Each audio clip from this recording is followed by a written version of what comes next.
Cricket ಇತಿಹಾಸದಲ್ಲಿ controversy ಮತ್ತು ಅಚ್ಚರಿ ಘಟನೆಗಳು ನಡೀತಾ ಇರುತ್ತೆ. ಅದೇ ಥರ 2007ರ ವರ್ಲ್ಡ್ ಕಪ್ ಸಮಯದಲ್ಲಿ ಒಂದು ಘಟನೆ ನಡೆದಿತ್ತು.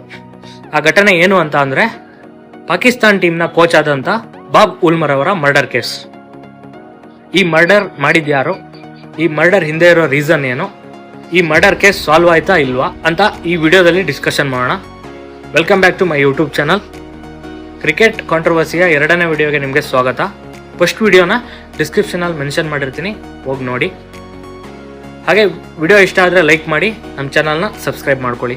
ಪಾಕಿಸ್ತಾನ್ ಕ್ರಿಕೆಟ್ ಬೋರ್ಡ್ ಆಲ್ರೌಂಡರ್ ಆಗಿರುವ ಬಾಬ್ ಉಲ್ಮರ್ ಅವ್ರನ್ನ ಕೋಚ್ ಆಗಿ ನೇಮಕ ಮಾಡಿತ್ತು.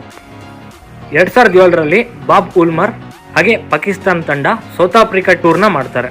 ಆದರೆ ಈ ಟೂರ್ನಲ್ಲಿ ಪಾಕಿಸ್ತಾನ್ ಟೀಮ್ ಹೀನಾಯವಾಗಿ ಸೋಲ್ತಾರೆ. ಅದಾದಮೇಲೆ 2007ರಲ್ಲಿ ವರ್ಲ್ಡ್ ಕಪ್ ಸ್ಟಾರ್ಟ್ ಆಗುತ್ತೆ. ಅದು ವೆಸ್ಟ್ ಇಂಡೀಸ್ನಲ್ಲಿ. ಪಾಕಿಸ್ತಾನ ಟೀಮ್ ವೆಸ್ಟ್ ಇಂಡೀಸ್ಗೆ ಹೋಗ್ತಾರೆ. ಅಲ್ಲಿ ಕೂಡ ಕೋಚ್ ಬಾಬ್ ಉಲ್ಮರ್ ಅವರೇ ಆಗಿರ್ತಾರೆ. ವರ್ಲ್ಡ್ ಕಪ್ನಲ್ಲಿ ಪಾಕಿಸ್ತಾನ್ ಟೀಮ್ನ ಪರ್ಫಾರ್ಮೆನ್ಸ್ ಅಷ್ಟು ಚೆನ್ನಾಗಿರೋದಿಲ್ಲ. ಐರ್ಲೆಂಡ್ ಅಂತ ವೀಕ್ ಟೀಮ್ ಜೊತೆ ಕೂಡ ಪಾಕಿಸ್ತಾನ್ ಟೀಮ್ ಸೋಲುತ್ತೆ. ಇದರಿಂದ ಪಾಕಿಸ್ತಾನ್ ಟೀಮ್ ಹಾಗೆ ಕೋಚ್ ಬಾಬ್ ಉಲ್ಮರ್ ಅವರು ಕೂಡ ಬೇಜಾರಾಗಿರ್ತಾರೆ. ಐರ್ಲೆಂಡ್ ಮ್ಯಾಚ್ ಕಂಪ್ಲೀಟ್ ಆದಮೇಲೆ ಎಲ್ಲ ಪ್ಲೇಯರು ಬೇಜಾರಿಂದ ತಮ್ಮ ಹೋಟೆಲ್ ರೂಮಿಗೆ ಹೋಗ್ತಾರೆ. ಪ್ಲೇಯರ್ಸ್ ಎಲ್ಲ ಬೇಜಾರಾಗಿರೋ ಕಾರಣದಿಂದ ಆ ದಿನ ರಾತ್ರಿ ಯಾರು ಪರಸ್ಪರ ಮಾತನ್ನ ಆಡೋದಿಲ್ಲ. ಎಲ್ಲರೂ ಊಟ ಮಾಡಿ ಹಾಗೆ ನಿದ್ದೆ ಮಾಡ್ತಾರೆ. ರಾತ್ರಿ ಕಳೆಯುತ್ತೆ, ಬೆಳಿಗ್ಗೆ ಆಗುತ್ತೆ. ಬೆಳಗ್ಗೆ ಆಗ್ತಿದ್ದಾಗೆ ಕ್ರಿಕೆಟ್ ಜಗತ್ತಿಗೆ ಒಂದು ಶಾಕಿಂಗ್ ನ್ಯೂಸ್ ಕಾದಿರುತ್ತೆ. ಅದೇನಂತ ಅಂದರೆ ರೂಮ್ ನಂಬರ್ 374ರಲ್ಲಿ ಬಾಬ್ ಉಲ್ಮರ್ ಅವರು ಮರ್ಡರ್ ಆಗಿರ್ತಾರೆ. ಈ ನ್ಯೂಸ್ ಮೀಡಿಯಾ ಮತ್ತು ನ್ಯೂಸ್ ಪೇಪರಲ್ಲಿ ಬರುತ್ತೆ. ಇದು ತುಂಬ ದೊಡ್ಡ ಸುದ್ದಿ ಆಗುತ್ತೆ. ಪೊಲೀಸ್ ಇನ್ವೆಸ್ಟಿಗೇಷನ್ ಸ್ಟಾರ್ಟ್ ಮಾಡ್ತಾರೆ. ಪೊಲೀಸ್ಗೆ ಹೋಟೆಲ್ನ CCTVಯಲ್ಲಿ ಬಾಬ್ ಉಲ್ಮರ್ ಅವರ ರೂಮ್ಗೆ ಇಬ್ಬರು ವ್ಯಕ್ತಿಗಳು ನೈಟ್ ಟೈಮಲ್ಲಿ ಹೋಗಿರೋದು ಕಾಣಿಸುತ್ತೆ. ಆದರೆ ನೈಟ್ ಆಗಿರೋದ್ರಿಂದ CCTVಯಲ್ಲಿ ಕ್ಲಿಯರ್ ವಿಷನ್ ಇರೋದಿಲ್ಲ. ಅದು ಯಾರು ಹೋಗಿದ್ದು ಅಂತ ಪೊಲೀಸ್ ಅವ್ರಿಗೆ ಗೊತ್ತಾಗೋದಿಲ್ಲ. ಪೊಲೀಸ್ ಅವರು ಈ ವಿಡಿಯೋನ ರೀಫೈನ್ ಮಾಡ್ತಾರೆ, ಹಾಗೆ ವಿಡಿಯೋ ಕ್ವಾಲಿಟಿನ ಜಾಸ್ತಿ ಮಾಡ್ತಾರೆ.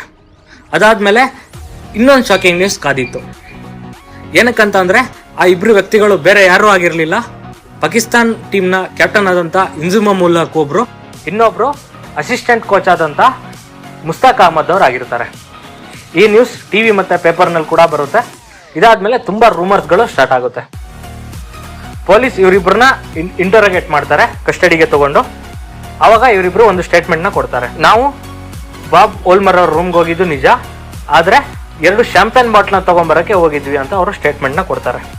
ಇನ್ವೆಸ್ಟಿಗೇಷನ್ ತುಂಬ ದಿನ ನಡೆಯುತ್ತೆ. ಅದಾದಮೇಲೆ ಅವ್ರದ್ದು ಪೋಸ್ಟ್ ಮಾರ್ಟಮ್ ರಿಪೋರ್ಟ್ ಬರುತ್ತೆ. ಅದರಲ್ಲಿ ಕಾಸ್ ಆಫ್ ಡೆತ್ ಹಾರ್ಟ್ ಅಟ್ಯಾಕ್ ಅಂತ ಮೆನ್ಷನ್ ಆಗಿರುತ್ತೆ. ಈ ಇನ್ವೆಸ್ಟಿಗೇಷನ್ ಕಂಪ್ಲೀಟ್ ಆದಮೇಲೆ ಬಾಬ್ ಉಲ್ಮರ್ನ ಪತ್ನಿ ಒಂದು ಆರೋಪವನ್ನು ಮಾಡ್ತಾರೆ. ಬಾಬ್ ಉಲ್ಮರ್ ಕ್ರಿಕೆಟ್ ಮ್ಯಾಚ್ ಫಿಕ್ಸಿಂಗ್ ಬಗ್ಗೆ ಒಂದು ಬುಕ್ಕನ್ನು ಬರಿತಾ ಇದ್ರು.